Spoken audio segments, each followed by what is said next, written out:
अध्यक्ष महाराज छत्रपती शिवाजी महाराजांचा जन्म ज्या शिवनेरी किल्ल्यावर झाला त्या शिवनेरी किल्ल्याचा मी जुन्नर तालुक्याचा लोकप्रतिनिधी आहे।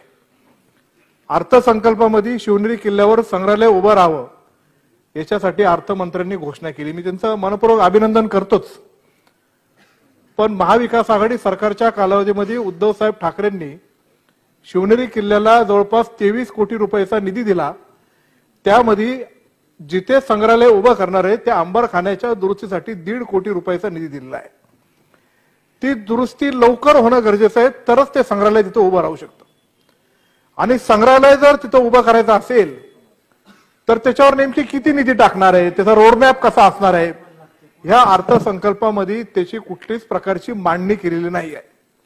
म्हणून आपल्या मार्फत मला सरकारला विनंती करायची आहे की खरंच जर छत्रपती शिवाजी महाराजांच्या किल्ल्यावर जर संग्रहालय आपल्याला जर उभा करायचा असेल तर आपल्याला केंद्राकडे त्याची शिफारस करावी लागेल, त्यांच्या आर्किओलॉजी डिपार्टमेंटची मान्यता घ्यावी लागेल आणि आपल्या सरकारच्या सांस्कृतिक विभागामार्फत त्याचा पत्रव्यवहार तातडीने जर केला तर आणि तरच ते संग्रहालय उभा राहू शकतो। अन्यथा ही फक्त अर्थसंकल्पामधली घोषणा पुरतच सीमित राहील, अशा प्रकारची भावना एक शिवभक्त म्हणून माझी आहे। दुसरा एक विषय या अर्थसंकल्पामध्ये अर्थमंत्री महोदयांनी जो मांडला त्यामधून आमच्या तालुक्यामध्ये खूप आनंदाचं वातावरण पसरलेलं आहे की जो सातत्याने बिबट सफारी जुन्नर तालुक्यामध्ये व्हावी ही मागणी 2017 सालापासून आहे।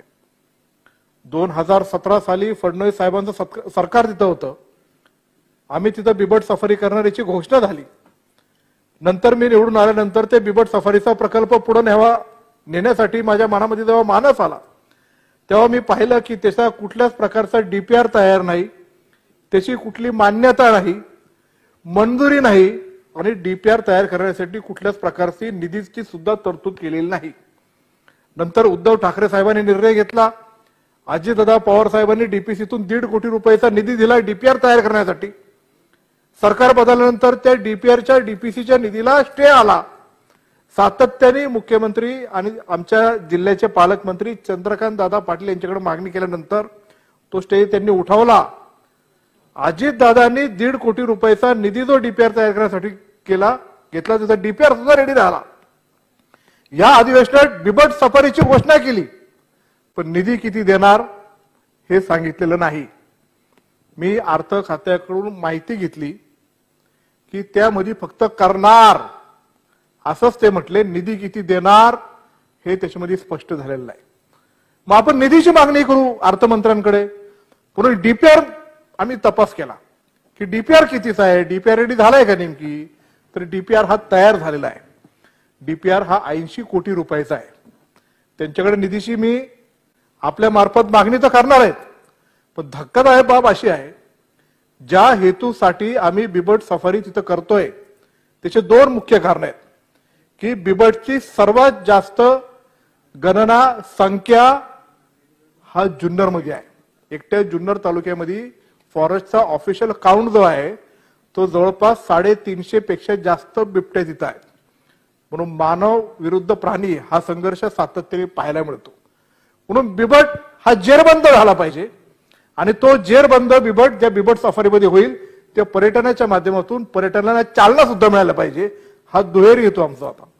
पण डीपीआर मध्ये जर पाहिलं तर ती बिबट सफारी फक्त 24 हेक्टरची आहे आणि 12 बिबट्याच्या कॅपॅसिटीची आहे। म्हणून एवढा छोटा बिबट सफारी जर तिथं होणार असेल, हे फक्त लोकांच्या पुरती घोषणा केली, तोंडाला पाणी पुसलं आणि ही फक्त सरकारने घोषणाच केली की काय ही माझ्या मनामध्ये भीती आहे। म्हणून आमच्या तमाम जुन्नरकरांच्या वतीने अध्यक्ष महोदय आपल्या मार्फत मला मुख्यमंत्री, उपमुख्यमंत्री आणि वन मंत्री यांच्याकडे हीच मागणी आहे की बिबट सफारी जो प्रकल्प तुम्ही जी घोषणा केली आहे तो विस्तारित पद्धतीने व्हायला पाहिजे। जास्ती संख्येच्या बिबट्या आणि जास्त क्षेत्रामध्ये ते व्हायला पाहिजे। तिथं अजूनही तेवढी जागा आपल्याकडे आहे की जेणेकरून आपण मोठा करू शकतो। म्हणून नुसतं घोषणा करून आणि एवढंच करून हे चालणार नाही। म्हणून आपल्या मार्फत आपण त्यांच्याकडे मला मागणी करायची आहे। त्याचबरोबर आमचा तालुका हा कृषी प्रधान आहे, कुठल्याच प्रकारची एमआयडीसी तिथं नाही। 1995-96 साली चिलेवाडी नावाचं धरण तिथं तयार झालं.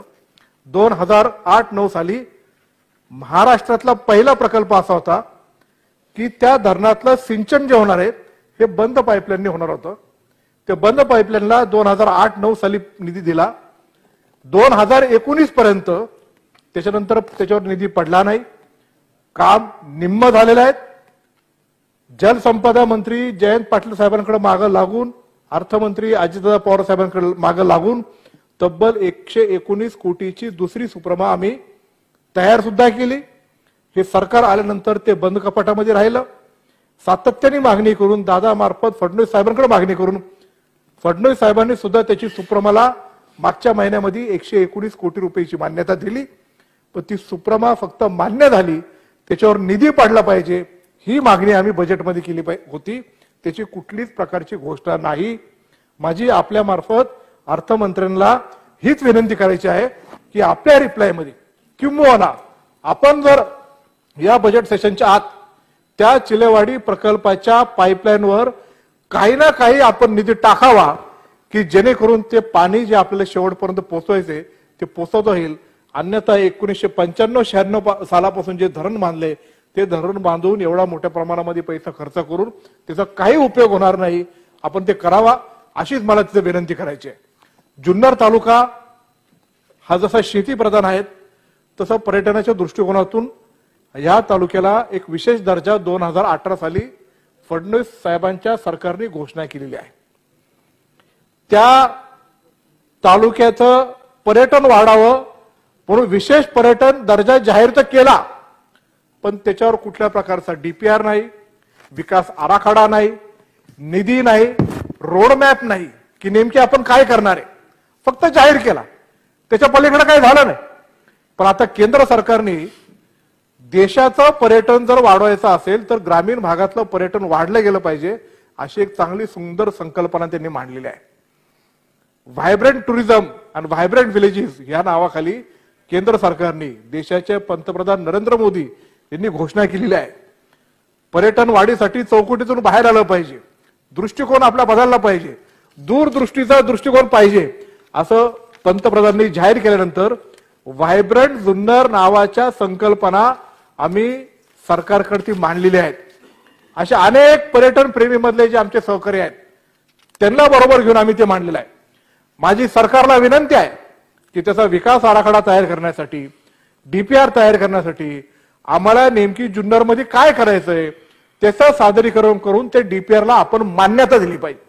ती मान्यता दिली तर जुन्नरचं टुरिझम टप्प्याटप्प्याने वाढू शकतं, अन्यथा वाढणार नाही. म्हणून आपल्या मार्फत सरकारला आणि अर्थमंत्री मोदींना विनंती करायची की जुन्नरचं आमचं व्हायब्रंट जुन्नरचं जे टुरिझम आहे ते अधिक चांगल्या गतीने व्हायण्यासाठी आपण हे चांगल्या प्रकारचं पावलं टाकावं अशीच मला विनंती करायची. जुन्नर तालुक्यात 5 धरणं आहेत. या महाराष्ट्रातल्या प्रत्येक धरणाच्या शेजारी पर्यटन वाढीसाठी तत्कालीन जलसंपदा मंत्री जयंत पाटील साहेबांनी एक मोठं पाऊल टाकलं. जलसंपदाच्या सेक्रेटरी आणि अधिकाऱ्यांमार्फत धरणाच्या शेजारी जर पर्यटन वाढवायचं असेल तर त्याचं पर्यटन धोरण काय असलं पाहिजे याची एक समिती स्थापन केली. मग ए कॅटेगरी, बी कॅटेगरी, सी कॅटेगरी अशी करून छोटे धरणांपासून मोठ्या धरणांपर्यंत इरिगेशनच्या ताब्यातल्या असलेल्या जमिनी न विकता, न कोणाला देता त्यातून टुरिझम डेव्हलप कसं केलं पाहिजे याचं पर्यटन धोरण महाविकास आघाडी सरकारच्या कालावधीमध्ये जलसंपदा मंत्री यांनी तयार केलेलं आहे. आता ते पुढे रन केलं गेलं पाहिजे. फक्त महाविकास आघाडी सरकारच्या कालावधी झाला म्हणून थांबून चालणार नाही. महाराष्ट्राचा आणि पर्यटन दृष्टिकोनातून विकास जर व्हायला पाहिजे असेल तर या धरणाच्या शेजारच्या पर्यटन धोरणासाठी जलसंपदा मंत्री म्हणून देवेंद्र फडणवीस साहेबांनी पुढचं पाऊल टाकावं आणि ते पुढे नेण्यासाठी त्यांनी कटिबद्ध राहावं एवढीच मला त्यांना विनंती करायची. विषय अनेक आहेत पण मी त्याच्या खोलात जाणार नाही. पण छत्रपती शिवाजी महाराजांच्या जन्मस्थळी शिवजयंतीला मुख्यमंत्री एकनाथ शिंदे साहेब आणि उपमुख्यमंत्री देवेंद्र फडणवीस साहेब तिथं आले. तिथं थोडासा शिवभक्त आणि त्या कार्यक्रमामध्ये जरा गोंधळ झाला त्याच्यामुळे आम्हाला तिथं मांडणी करता आली नाही. पण मुख्यमंत्री महोदयांनी तिथं शिवनेरी किल्ल्यावर भावना व्यक्त केली की छत्रपती शिवाजी महाराजांचा मावळा आता या राज्याचा मुख्यमंत्री झाला. ऊर भरून आला आमचा शिवभक्तांचा की छत्रपतींचा मावळा आता राज्याचा मुख्यमंत्री झालेला आहे. त्याच छत्रपती शिवाजी महाराजांच्या मावळ्याला मला विनंती करायची आहे की तुम्ही आता राज्याचे प्रमुख आहात. छत्रपती शिवाजी महाराजांच्या जन्मस्थळी आणि त्या परिसरामध्ये जो तुम्ही स्टे दिला आहे तो शिवाजी महाराजांच्या जन्मस्थळाचा आणि परिसरातला स्टे तुम्ही उठवणार आहात का नाही, का फक्त घोषणा करणार की आम्ही मावळा आहे, अमुक आहे, टमुक आहेत. तुम्ही बोललात, आम्हाला त्याचा आदर आहे, पण तुमच्या रिप्लाय मध्ये जुन्नरचा शिवनेरी किल्ल्याचा शिवजन्मभूमीचा स्टे हा उठला पाहिजे ही निश्चित प्रकारे आमची त्यांच्याकडे मागणी आहे. तुकाराम महाराजांच्या अभंगाचा सगळ्यांनी उल्लेख केला म्हणून मला ते राहत नाही, म्हणून त्यांचं एक अभंगाने मी माझ्या सांगता करणार आहे की हा सगळं अर्थसंकल्प ऐकल्यानंतर आणि अनेकांच्या भावना ऐकल्यानंतर तुकाराम महाराजांच्या अभंगाप्रमाणे भले तरी देऊ कासेची लंगोटी आणि नाठाळाच्या पाती हाणू काठी अशा प्रकारचा अर्थसंकल्प हा होऊ नये हीच माझी या सरकारकडे विनंती आहे, ती मागणी आहे. एवढं बोलून मी माझे अर्थसंकल्पावर माझे मनोगत व्यक्त करतो. जय हिंद, जय महाराष्ट्र, जय शिवराय. सन्मान्य सदस्य नवीन आणि ताज्या घडामोडींसाठी महाराष्ट्र जन्मभूमी न्यूजला सबस्क्राईब करा. त्याचबरोबर बेल आयकॉनवर क्लिक करा आणि मिळवा आमच्या बातम्यांचे नोटिफिकेशन्स.